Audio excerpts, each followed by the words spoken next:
Time to begin.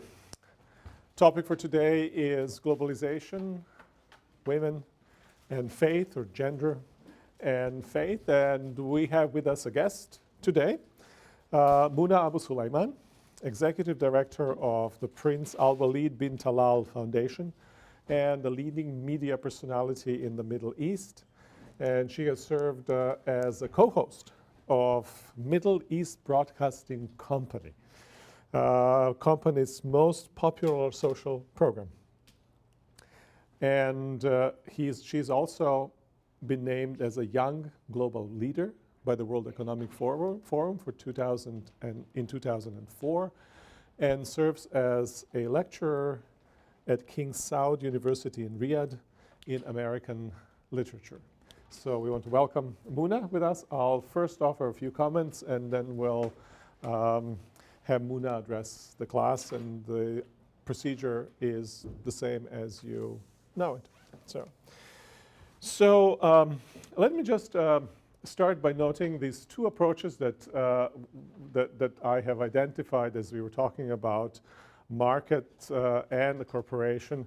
That is something kind of moral assessment of market from outside in terms of its goals and so forth and nature, and kind of internal functioning of it. I think the same thing can be done for globalization as a whole.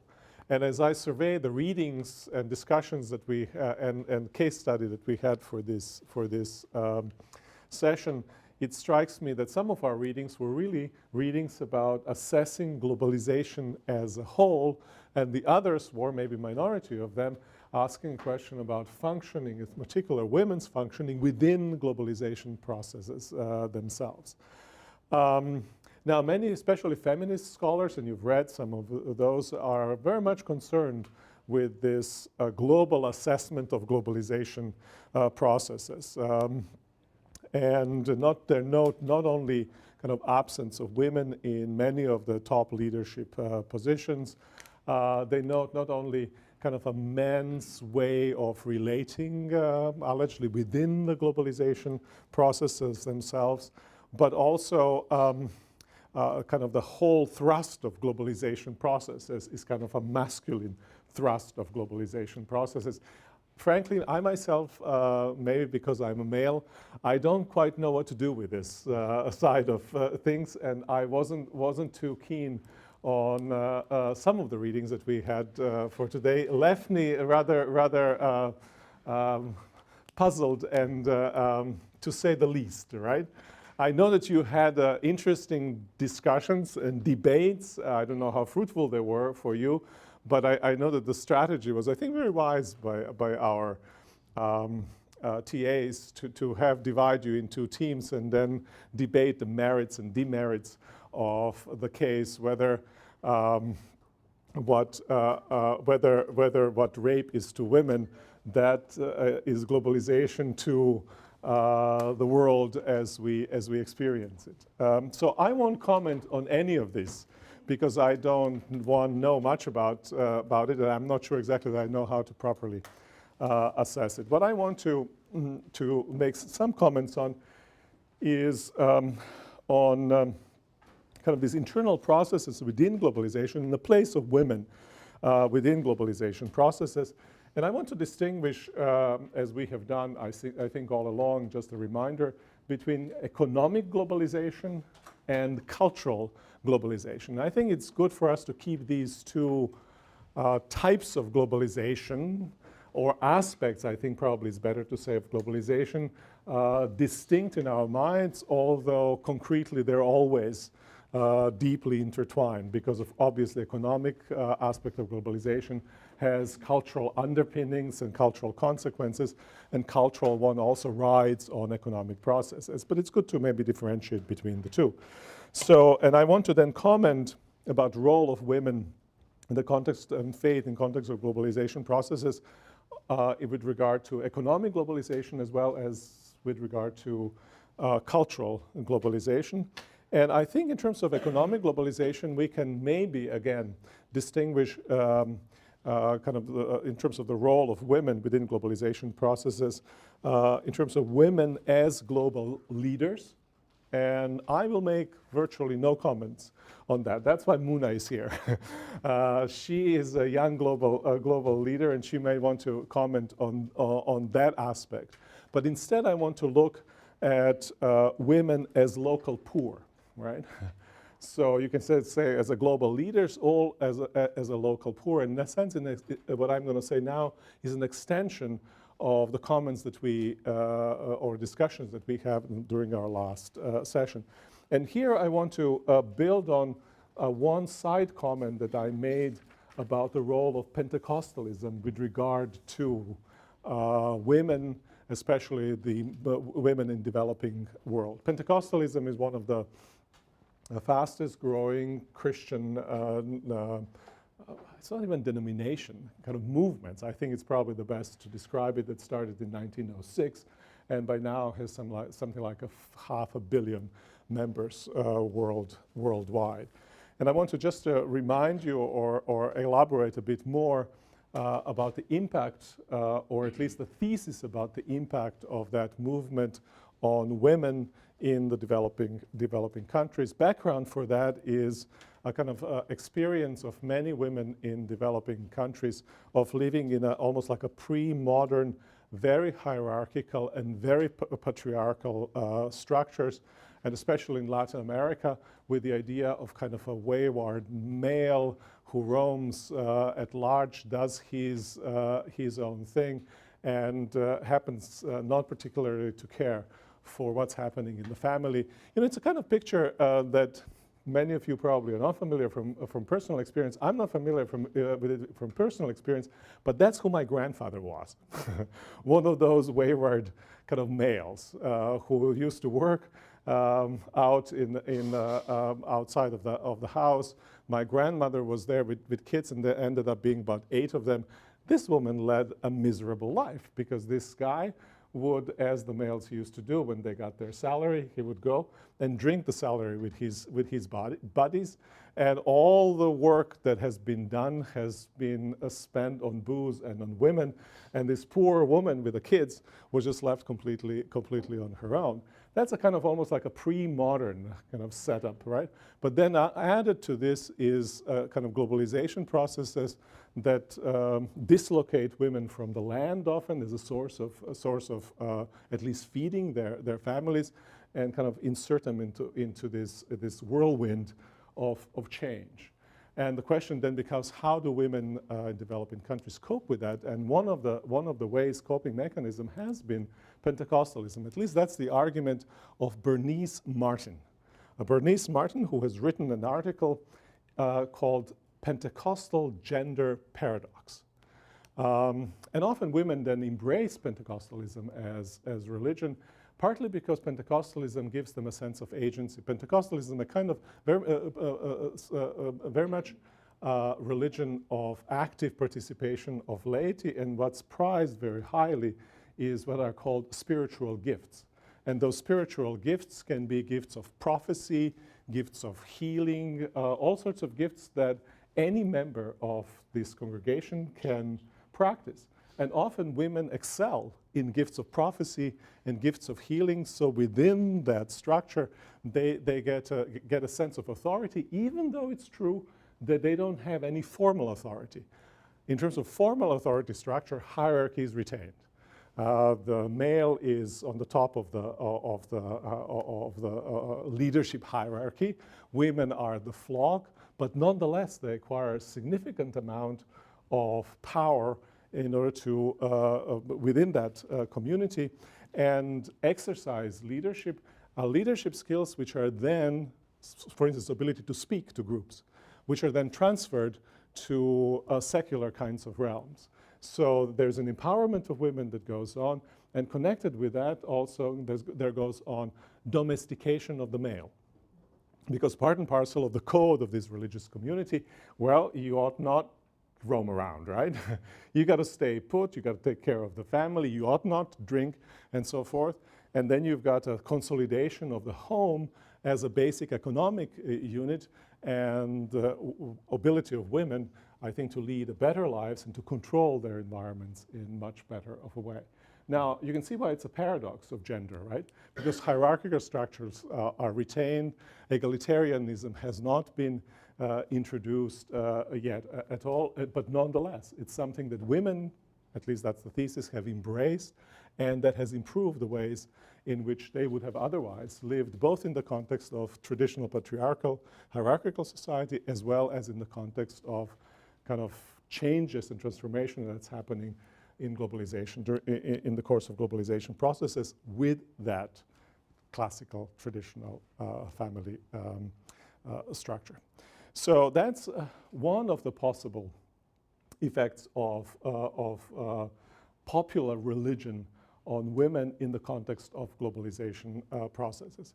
Now, that being said, that may be from some angle too rosy of a picture, and I don't think that Bernice Martin or anybody else ought to underestimate the extent to which also various religious traditions have participated in kind of legitimizing and stabilizing the order that exploits de facto women and that keeps them in subjugated position. My sense that in this regard, as in regard of many of the things that we have discussed in this course, various religions, Christianity certainly, of which I know the best included, have this ambivalent relationship. They're both liberating, and in some senses they can be also enslaving. And again, it depends partly on the kind of register in which each of these faiths is being played.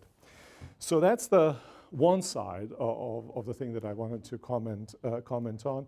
And the other side, concerning cultural globalization, I think we have read for this session the debate in Turkey, but also in other places about headscarves and the role of headscarves or the place of women, how it is being understood with regard to the wearing, a debate of wearing of headscarves. The whole issue of veiling has become really a flashpoint, right, of so many debates at so many different levels. And it's simply interesting to register this as a social and cultural phenomenon.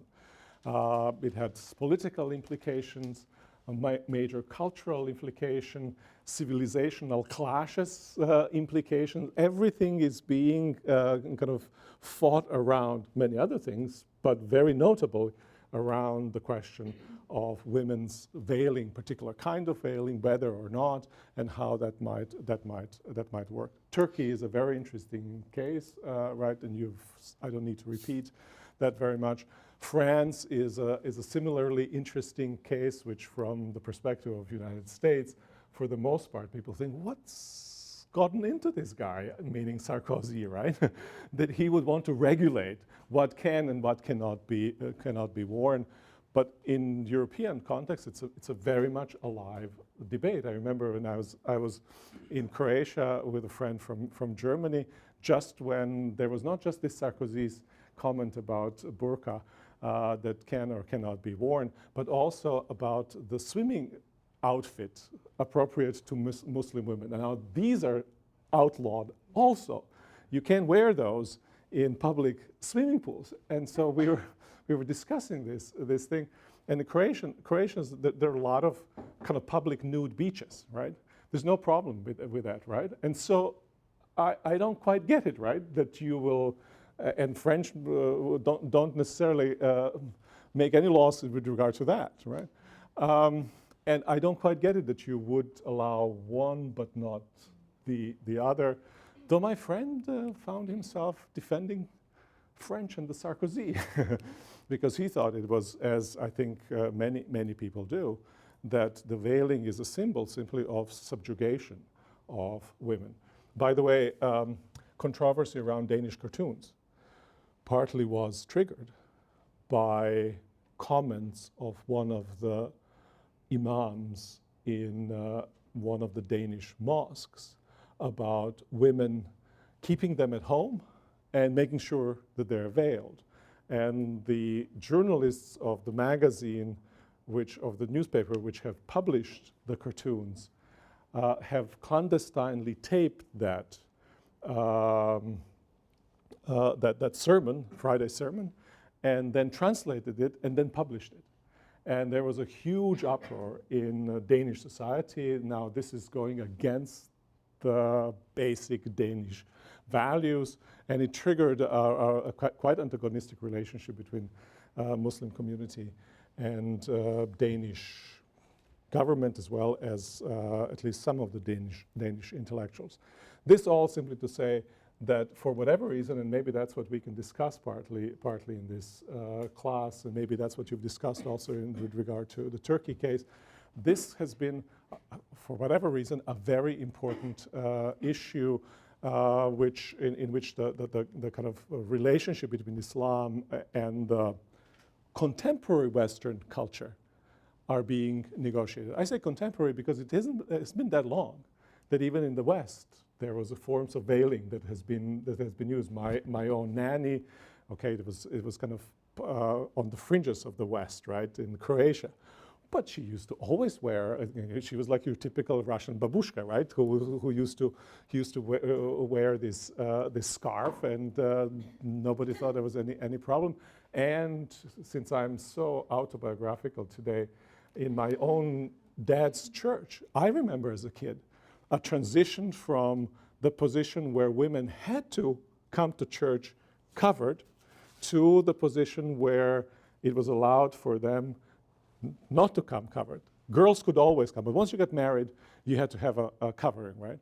And there was a big internal debates until you negotiated yourself from one position to the other, because it says in 1 Corinthians 11 that women should cover themselves when they pray, and therefore in church they should wear a veil. So I'm mentioning this simply to indicate this is a contemporary, very contemporary Western debate, which has kind of forgotten the development of the Western culture away from any kind of veiling to the sense that veil represents kind of form of oppression.